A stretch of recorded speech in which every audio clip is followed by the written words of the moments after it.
Materi pertama akan dijelaskan oleh Nisa. Pada Nisa, saya persilakan. Nah, di sini yang pertama yaitu pengertian DNA, di mana DNA adalah sebuah molekul rekayasa yang tersembunyi di dalam inti setiap sel hidup. Semua ciri fisik makhluk hidup dikodekan dalam molekul berbentuk rantai helix. Semua informasi tentang tubuh dari warna mata hingga organ-organ dalam, juga bentuk serta fungsi sel-sel terkodekan dalam bagian yang disebut dengan gen dalam DNA. Yang selanjutnya yaitu fungsi DNA. Fungsi atau peranan DNA ini sebenarnya tidak sekedar sebagai pembawa materi genetik, melainkan juga menjalankan fungsi yang sangat kompleks pula.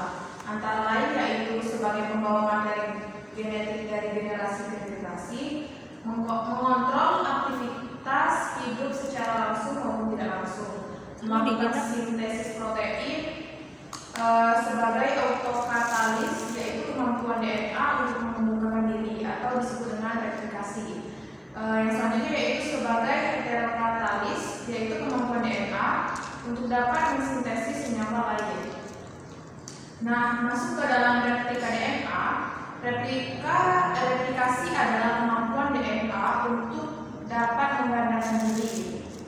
Proses di mana molekul DNA menghasilkan salinan identik dari dirinya sendiri.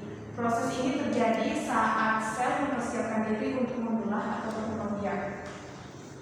Replikasi DNA sangat penting karena memastikan bahwa setiap sel anak mendapatkan salinan lengkap dan identik dari materi genetik yang dimiliki oleh sel hidup. Proses-proses yang terjadi saat terjadinya replikasi sebagai berikut. Nah, di sini proses terjadinya replikasi di mana satu pita double helix dan ini adalah ikatan dari hidrogen membuka sehingga kedua pita akan memisah. Nah, kemudian pita yang saling memisah ini dikarenakan adanya basa nitrogen pada masing-masing pita yang berfungsi sebagai cetakan yang mengatur pengikat basa komplementer atau yang disebut dengan basa pelengkap. Pada pita baru yang dibentuk, masing-masing pita lama masing-masing pita lama membentuk pita baru sehingga menghasilkan dua pita helix.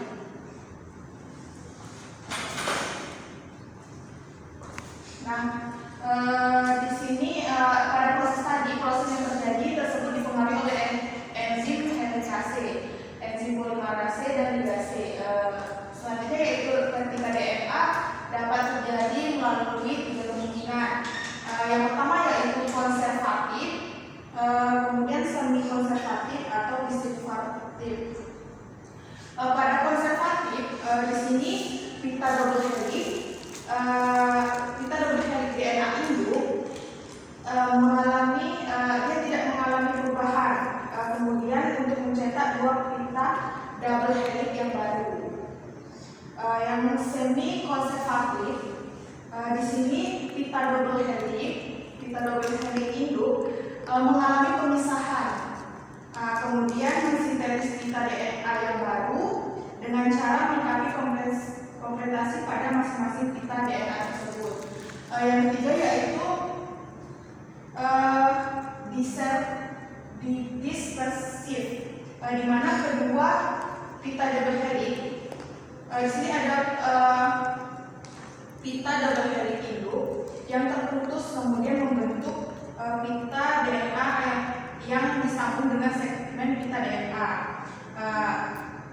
Pita DNA adalah segmen pita induk dengan senyawa pita DNA baru tersebar pada pita double helix yang terbentuk. Dan di sini dia mengalami pemisahan. Nah, materi selanjutnya akan dijelaskan oleh teman saya, Kalini Handayani. Baiklah, materi selanjutnya akan dijelaskan oleh saya, replikasi plasmid bakteri. Replikasi pada plasmid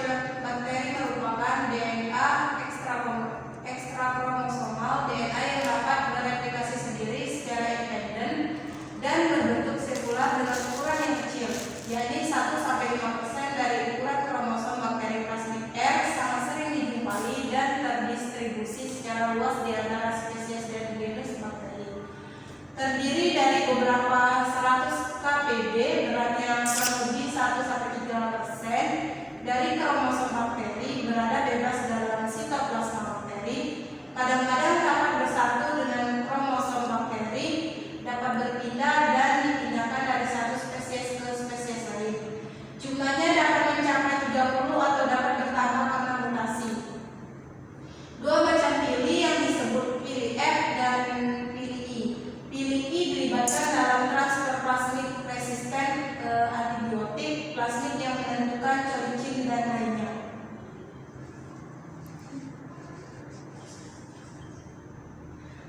Faktor R. Faktor R pertama kali ditemukan di Jepang pada strain bakteri enderik yang mengalami resistensi terhadap sejumlah antibiotik atau multiple resistant.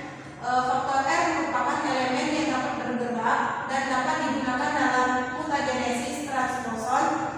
Gen-gen untuk sifat yang tidak berhubungan dengan resistensi antibiotik juga dibawa oleh faktor R.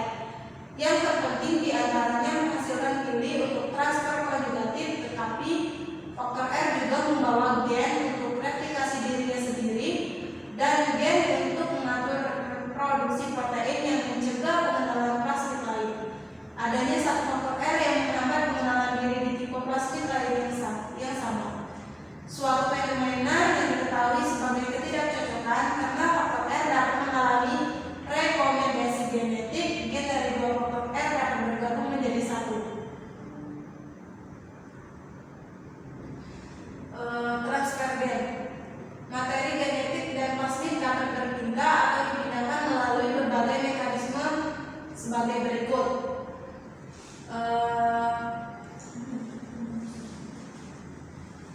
Yang pertama itu transversi, bisa teman-teman lihat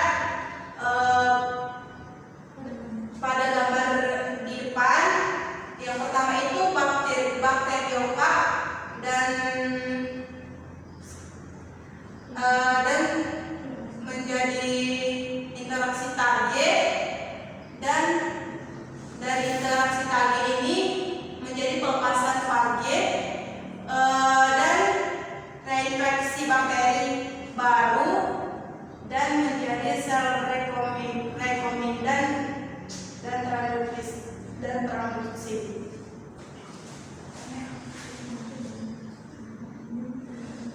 Berikut transformasi fragmen.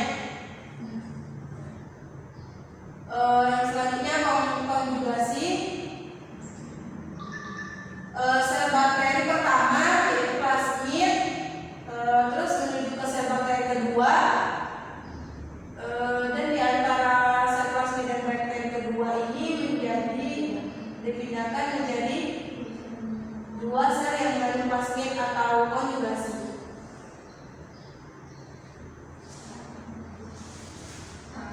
Nah, selanjutnya yaitu replikasi asam nukleat retrovirus.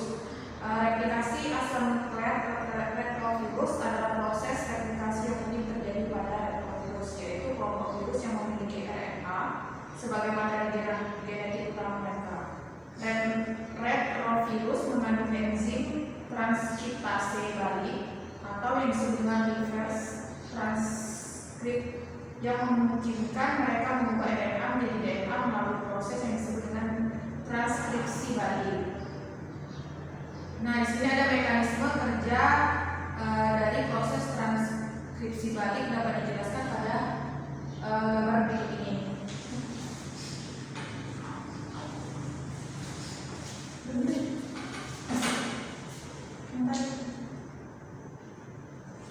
Nah, pada mekanisme dari proses transkripsi balik ini, di mana suatu virus yang menempel pada sel inang, kemudian dengan adanya enzim transkriptase balik, virus mengkatalis atau mempercepat situasi molekul DNA dengan menggunakan RNA sebagai cetakan. Nah, di sini ada RNA dan DNA yang menjadi cetakan mereka.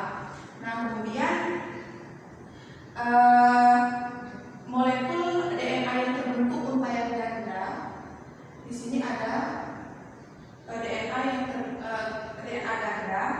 DNA mereplikasi atau melakukan penggandaan rantai ganda RNA dari DNA tunggal terjadi pemanjangan untayan yang membentuk DNA ganda.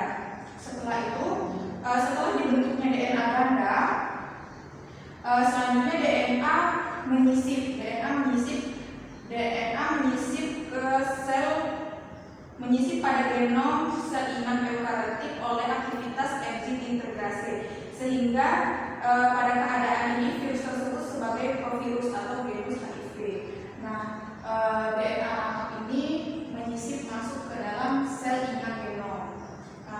Dengan keadaan inilah virus tersebut disebut sebagai provirus.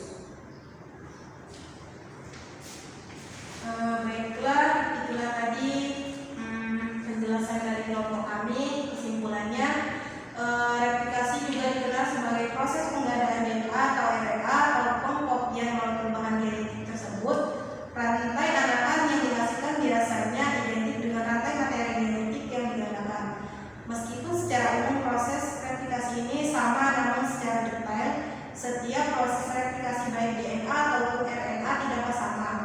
Replikasi merupakan proses yang kompleks dan melibatkan banyak protein yang dikodikan oleh bahan genetik itu sendiri. Gangguan pada salah satu proses ini akan mempengaruhi kemampuan sel untuk bereplikasi.